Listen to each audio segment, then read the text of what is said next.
দীর্ঘদিন ধরে বেহাল অবস্থায় পড়ে থাকা রাস্তা সংস্কারের দাবিতে সোমবার সকাল থেকে বিক্ষোভে ফেটে পড়েন উনকোটি জেলার কৈলাসহর মহকুমাধীন ফুলবাড়িকান্দি গ্রাম পঞ্চায়েত এলাকার বাসিন্দারা। গ্রাম পঞ্চায়েত ব্লক প্রশাসন সংশ্লিষ্ট দপ্তরের বিরুদ্ধে দীর্ঘদিন ধরে কোনো উদ্যোগ না নেওয়ার অভিযোগ তুলে এলাকাবাসী সকাল প্রায় 9টা থেকে রাস্তার উপর টায়ার জ্বালিয়ে 3 দিক থেকে পথ অবরোধ করেন।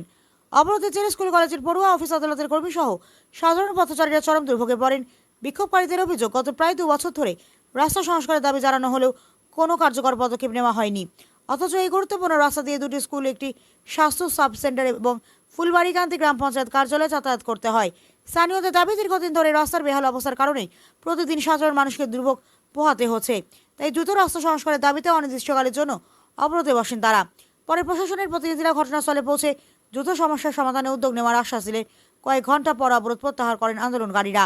তবে প্রশাসনের এই আশ্বাস বাস্তবে কবে কার্যকর হয়, এখন সেদিকে তাকিয়ে রয়েছেন এলাকাবাসী। কৈলাসহর প্রতিনিধি রিপোর্ট, প্রতিদিন ত্রিপুরা। আমাদের এই রাস্তাটা হচ্ছে ফুলবাড়িকান্দি গ্রাম পঞ্চায়েত অফিসের ঢুকার মেইন রাস্তা। এই রাস্তা দিয়া এসডিও, বিডিও সব আসা যাওয়া করেন, কিন্তু আজকে 2 বছর ধরে রাস্তাটার বেহাল অবস্থা।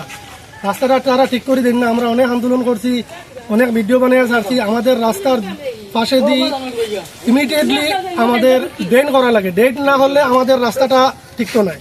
ড্রেন করিয়া আমাদের রাস্তাটা মেরামত করে দেওয়ার লাগি আমাদের প্রার্থনা।